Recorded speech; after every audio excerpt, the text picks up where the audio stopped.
Doctors engineers UPSC में क्यों जाते हैं? एक तरफ तो ये कहा जाता है कि भाई जो बाकी ह्यूमैनिटीज वाले हैं उनके चांस वो खत्म कर देते हैं। दूसरी तरफ ये कहा जाता है कि वो जो बेहतर कर सकते थे वो नहीं कर रहे हैं। जो एक स्पेशलाइज स्टडी है वहां पर वो पढ़ने के बावजूद वो काम वो नहीं कर रहे हैं, तो ये एक तरह से वेस्ट है। अब बीजेपी सांसद सुशील मोदी की अगुवाई वाली संसद की एक स्थायी समिति ने ये कहा है कि सिविल सर्विसेज में जाने के जुनून के कारण शायद बाकी क्षेत्रों पर असर डाल रहे हैं और वक्त है कि यूपीएससी की चयन प्रक्रिया में बदलाव हो। जो आंकड़े इस समिति ने दिए हैं उसके मुताबिक जो उम्मीदवार चुने गए उनमें से 70% टेक्निकल और मेडिकल बैकग्राउंड से हैं। 2011 से 2020 के बीच चुने गए उम्मीदवारों में 3 में से 2 या तो इंजीनियर थे या डॉक्टर। 2011 में जहां 46% इंजीनियरिंग बैकग्राउंड से चुने गए उम्मीदवार, वहीं ये संख्या 2020 में 65% तक पहुंच गई। हालांकि मेडिकल बैकग्राउंड वाले उम्मीदवारों का प्रतिशत 2011 के 14% से 2020 में गिरकर 4% हो गया। ह्यूमैनिटीज बैकग्राउंड जिससे आते हैं उम्मीदवार, उनका प्रतिशत करीब 23 से 28 के बीच झूलता रहा है। कुछ और सुझाव भी समिति ने दिए हैं, जैसे परीक्षा और चुनाव की प्रक्रिया जो है वो 6 महीने में पूरी कर ली जाए। अभी लगभग पूरा साल लग जाता है। और कंप्यूटर आधारित परीक्षा हो, इनसे वक्त जो है वो घटेगा और जो उम्मीदवार हैं उनका वक्त जो है वो जाया नहीं होगा और चुनाव भी जल्दी होगा। तो ये सुझाव इस स्थायी कमेटी ने दिए हैं। इस पर बात करने के लिए हमारे साथ पूर्व आईएएस अधिकारी तनवीर जफर अली जुड़ रहे हैं। बहुत स्वागत है आपका जफर अली साहब। ये जो सुझाव दिए हैं जी, जो इसके लिए सुझाव दिए गए हैं समिति की तरफ से, ये चर्चा हम बहुत साल से सुन रहे हैं कि क्यों आते हैं मेडिकल इंजीनियरिंग वाले। क्या आपको लगता है कि ये सच में एक तरह से लॉस है, जो ये समिति कह रही है कि लॉस हो जा रहा है और वो अपने क्षेत्र में बेहतर कर सकते थे? Good evening Kadambari ji, I am honoured to be in your show. और जो आपने इस समिति के बारे में बताया, जो ये सुझाव है, मैंने एक नजर उस पर डाली थी। आंकड़े तो आपने बता ही दिए हैं। उससे पहले मैं थोड़ा सा बैकग्राउंड इन सर्विसेज का आपको बताना चाहूंगा। सरदार पटेल का ही ये विजन था। उन्होंने ही यूपीएससी और आईएएस की इनकी एस्टेब्लिशमेंट की थी। 47 से पहले आईएएस को कहा जाता था आईसीएस, इंडियन सिविल सर्विस, जिसमें बहुत कम इंडियंस होते थे। और आईपीएस को कहा जाता था आईपी, इंडियन पुलिस। 47 के बाद they became IAS and IPS number 1। Now Sardar Patel ने एक बार मेटकाफ भवन में अपने स्पीच पे कहा था कि जो मैं ये सोच रहा हूँ इस सर्विस के बारे में, ये भारत का स्टील फ्रेम होगा, स्टील फ्रेम ऑफ इंडिया। और इनके ऑफिसर्स को ये सपोज किया जाता है कि डिग्निटी अपहोल्ड करेंगे, इनकरप्टिबिलिटी अपहोल्ड करेंगे और इम्पार्शियलिटी को अपहोल्ड करेंगे। दूसरा, ये पॉलिटिक्स में नहीं पढ़ेंगे, ना कम्युनल रैंगल्स में पढ़ेंगे। और उसके साथ साथ उन्होंने ये भी कहा था कि अभी जो समिति कह रही है कि डॉक्टर्स इंजीनियर्स जो है उनका वेस्ट हो जा रहा है, उसका क्या? अब मैं उस पे आ रहा हूँ।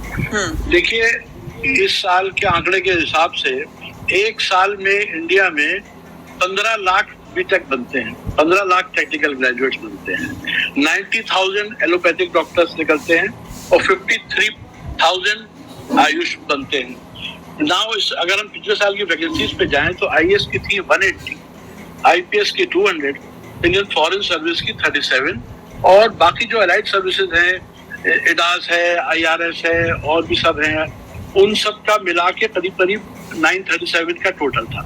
तो मेरा कहना ये है कि नंबर 1 तो क्या 25 लाख इंजीनियर जब निकलते हैं, क्या उनके लिए जॉब्स हैं हमारे कंट्री में? नंबर 1। नंबर 2, जब हमारा सिलेक्शन प्रोसीजर में सिलेबस पे लिखा हुआ है कि एनी ग्रेजुएट कैन अप्लाई, तो आप 2 ग्रेजुएट्स के साथ डिस्क्रिमिनेशन नहीं कर सकते। उसका फंडामेंटल राइट है, वो जो प्रोफेशन चाहे चूज करे।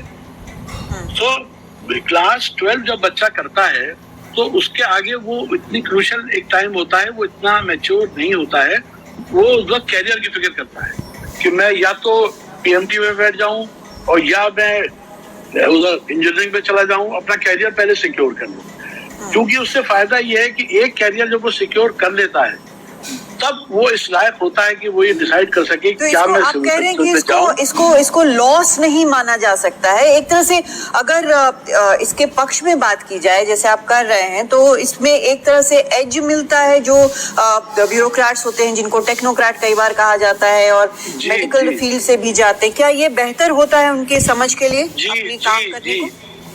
देखिए, बेसिकली तो ये ह्यूमन माइंड है, उसका माइंडसेट है कि जो उसको एक अच्छा अफसर या अच्छा डॉक्टर या अच्छा इंजीनियर, अच्छा वकील बनाता है।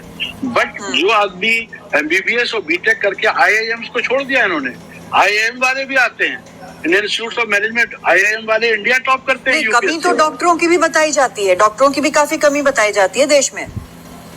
दूसरी बात यह है कालमिनी जी कि हमारे यहाँ जो अब हालात दुनिया के हो गए हैं, पैंडेमिक स्पेशली अभी जो हुआ है ये कोविड का, आप देखिए बड़ी बड़ी कंपनीज के सीईओ रातों रात फायर कर दिए जाते हैं। तो अपार्ट फ्रॉम अदर थिंग्स, जो गवर्नमेंट सर्विसेज में ये है कि रिकॉग्निशन है, पावर्स है, एक इंस्टीट्यूशनल वैरायटी है, चैलेंजिंग जॉब है, उसके साथ साथ जॉब सिक्योरिटी बहुत बड़ी चीज है कि 60 साल की उम्र तक आपकी नौकरी चलनी है, which has become a very important factor। ये कोई जरूरी नहीं है, अब सरकारी नौकरी भी चली जाती है। देखिए, आप ऐसे काम करेंगे, गबन करेंगे, डकैती डालेंगे, क्राइम करेंगे, तब तो किसी भी नौकरी चली जाएगी।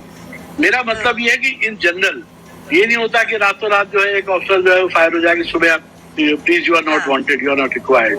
तो ये कोई लॉजिक मेरे समझ में नहीं आता कि अगर इनमें से 60, 70, 80 इंजीनियर, डॉक्टर अगर सर्विसेज में चले जाते हैं तो कौन सी कमी हो जाएगी इंडिया की जो आउटपुट है।